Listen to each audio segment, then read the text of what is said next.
Estamos de volta para o primeiro bloco do programa Tribuna Livre. Recentemente, a Secretaria de Segurança informou que cerca de 80% da violência no nosso estado é decorrente, né, do tráfico, do narcotráfico, do tráfico de drogas, né, a violência gerada e ela é alimentada pelo tráfico de drogas. A senhora, doutora Rosinete, lida diretamente com a questão. É isso mesmo? As drogas têm alimentado muito essa violência? Antes de responder, eu gostaria de acrescentar à sua pergunta alguns dados. É só me confirmar se é real ou não. A população carcerária de Rio Branco é em torno de 5.700 presos. 26% respondem pelo crime de tráfico de drogas. São os dados que eu tenho da Secretaria de Segurança. E os outros 66, Narciso, por envolvimento com este mesmo crime. O que dá um total de 92%, direto ou indiretamente, envolvido em droga. É real. Os dados, eu não vou lhe precisar se estão atualizados, mas certamente não é esse tanto, 5.000 e pouco. Até com a atualização que foi feita recentemente do BNMP, que é justamente para se ter o número real de presos em todo o Brasil, porque não se tinha nenhum mecanismo de aferição de realmente quantos presos tinha no Estado brasileiro, né? E a partir da criação do CNMP, tem-se uma realidade, que a gente pode consultar no próprio CNJ, de dados reais e diários, porque é alimentado diariamente, de quanto é preso, quanto temos preso no Brasil, né? Por quê? Porque é muito volátil, é um entra e sai muito grande de presos, então os números eles se alteram muito rapidamente, tá?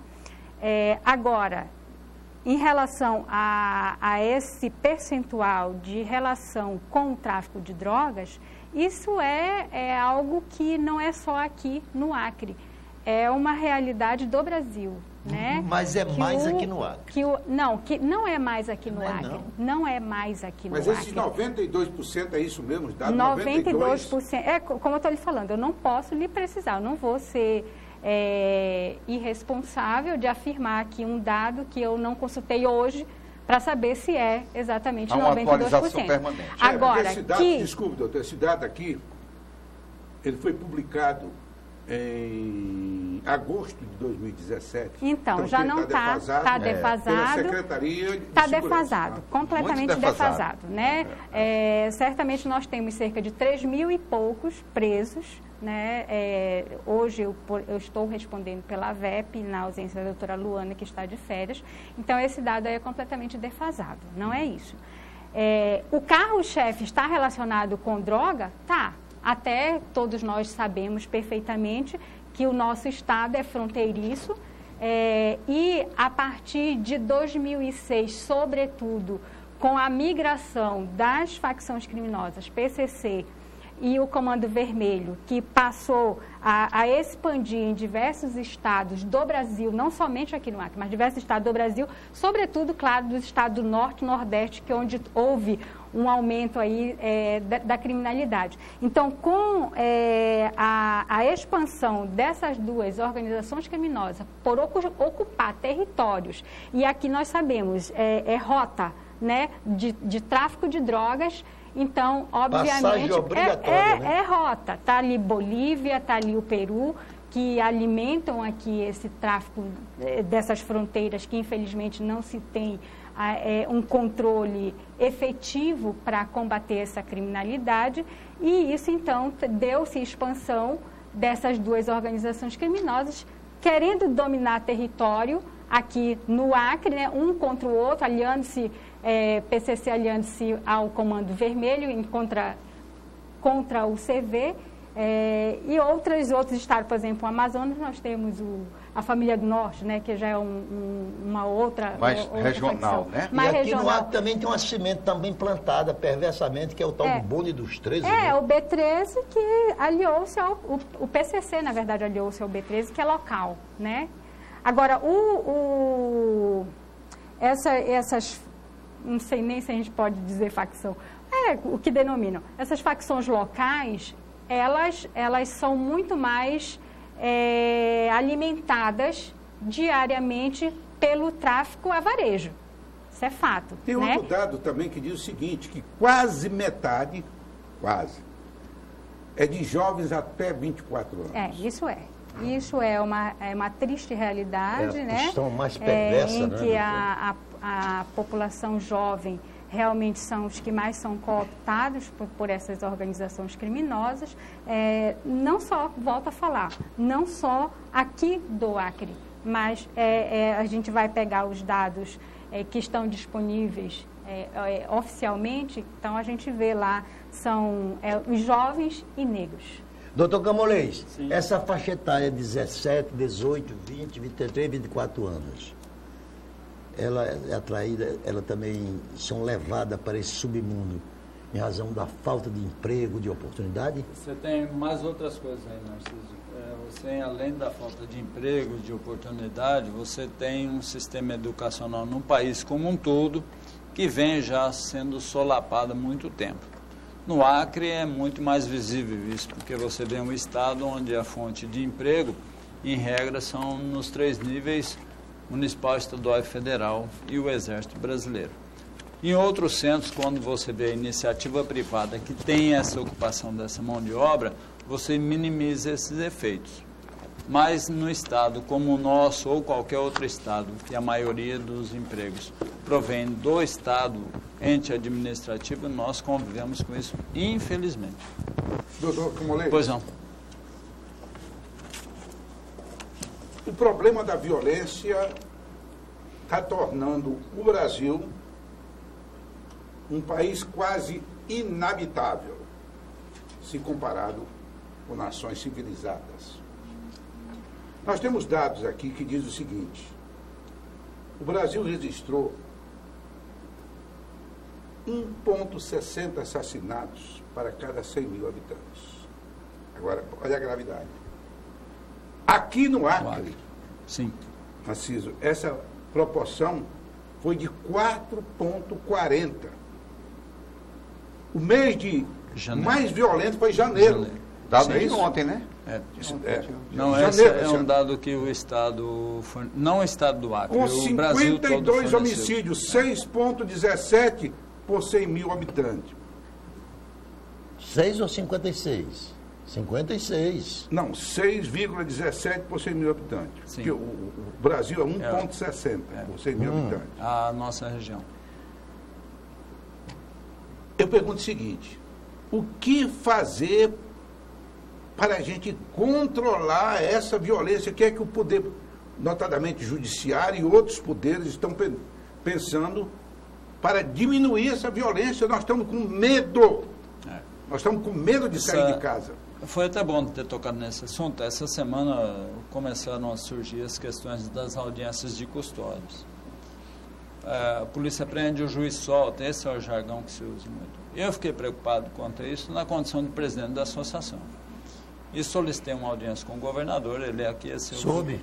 Foi até divulgado. Eu fui conversar com ele por conta dessa preocupação.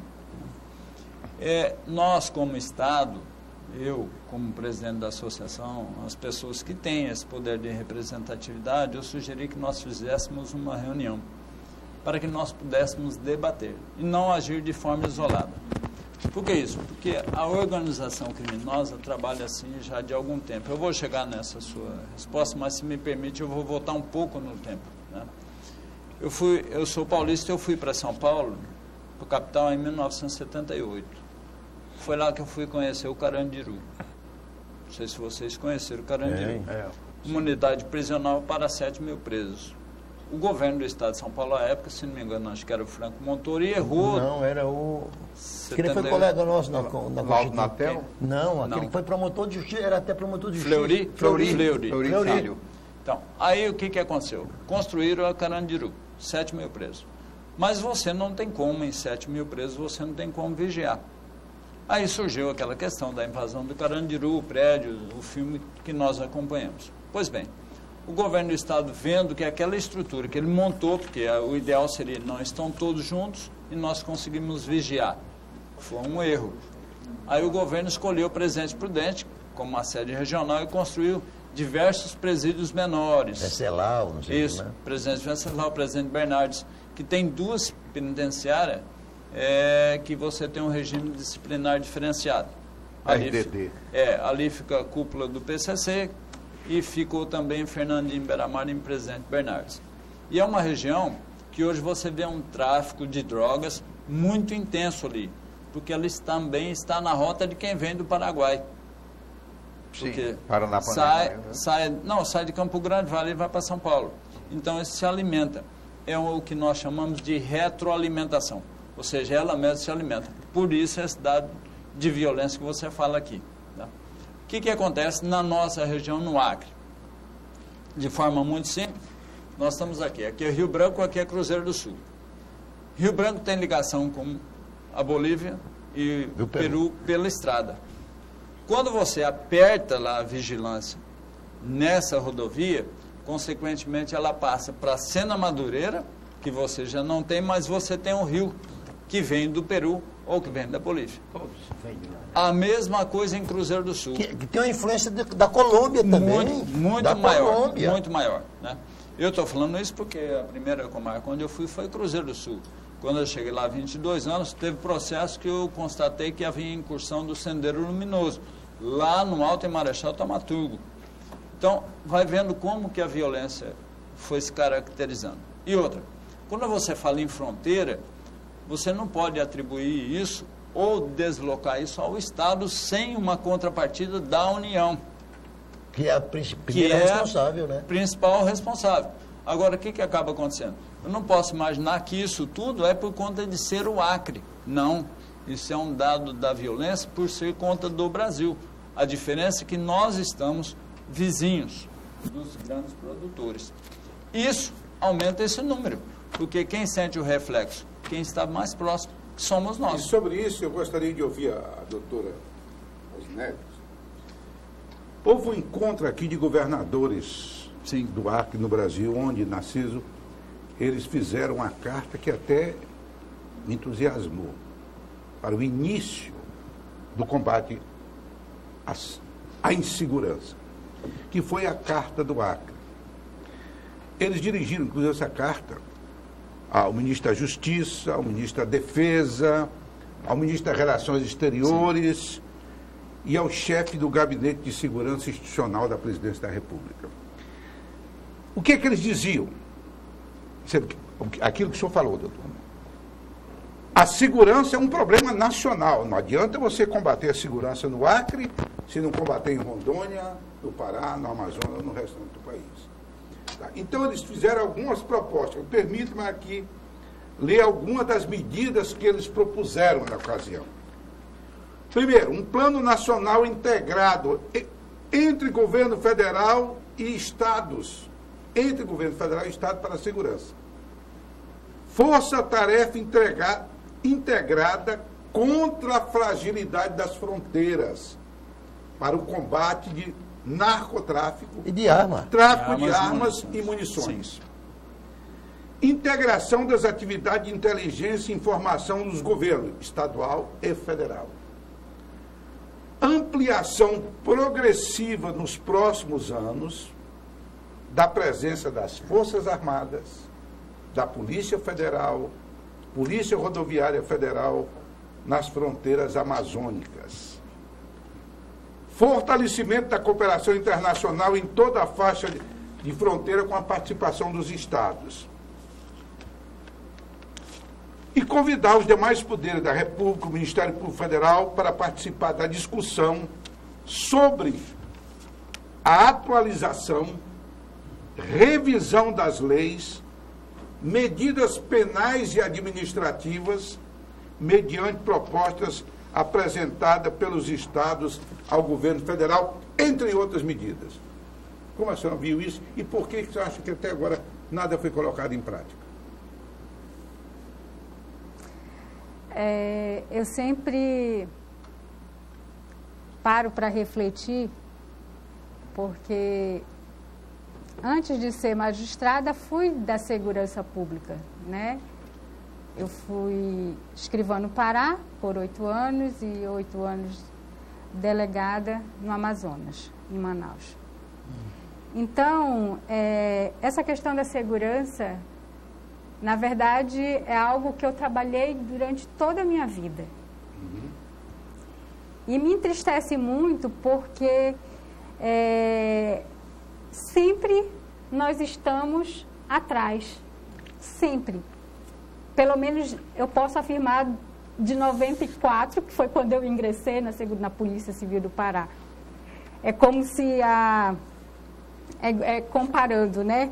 A vacina que persegue a doença, assim nós que vamos em busca do combate à criminalidade. E para mim perpassa, sobretudo, a vontade política. Para mim, a vontade política é determinante para essa mudança dessa realidade. Porque o enfraquecimento do Estado, o Estado enquanto instituição democrática constitucionalmente prevista e que nós fazemos parte, o enfraquecimento dele é que fortalece as organizações criminosas. Porque a organização criminosa não é de hoje, né? A organização criminosa é de há muito tempo. Só muda o status que elas tinham, o modus operandi delas, mas isso tem mais de 2.300 anos. Nunca estiveram tão robustas, né? Nunca estiveram tão robustas, isso é fato. Mas, doutora, eu faria só uma parte. Né? Ela não é a mesma insegurança da minha época de jovem. Não, é bem distinta. Não sei se não seria a mesma insegurança. Ela tinha outra forma de atuação. Ele está falando de 70, 80 anos atrás. Não, mesmo no seu estado de origem. Sim. Eu toda a vida, quando estudava em Belém, eu sempre caminhei livremente, nunca à noite, em todo momento, nunca houve assalto. Sim. E na minha cidade natal, que é Cruzeiro, os nossos pais ficavam com as portas abertas, aguardando o nosso retorno. Exatamente. Ou seja, era outra forma de atuação, era outro tipo de foco. Mas que sempre existiu, essas organizações criminosas, isso é fato. E elas vão se robustecendo a partir do momento que o Estado vai se enfraquecendo. Quanto mais o Estado se enfraquece, mais elas se robustecem. E aí vão tomando de conta de territórios, né? Infelizmente, o que fomenta muito é o ócio, o desemprego, a miséria.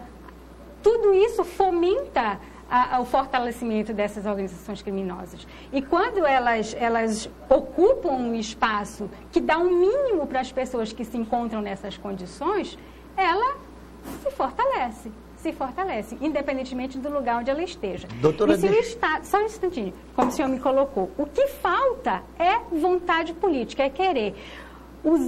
É preciso que o Estado desenvolva o quê? Inteligência criminal. Porque até então, o que nós temos é cada instituição trabalhando no seu canto, não existe uma forma integrada, uma inteligência criminal associada a uma investigação criminal e operacional no combate à criminalidade. Em contrapartida, as organizações criminosas estão muito bem estruturadas e eu não estou aqui para endeusar e nem tampouco para exaltar a organização criminosa, não. Mas é uma realidade em que elas estão estruturadas e conseguem desenvolver o serviço a que elas se propõem, cooptando, sobretudo, quem se encontra nessa condição de miserabilidade. Vamos chamar o intervalo. Vamos? Quer formular a pergunta? Já volta ou não no intervalo? Não, eu inicio no intervalo. Ok. Vamos para o primeiro intervalo, a gente volta já. Tribuna Livre.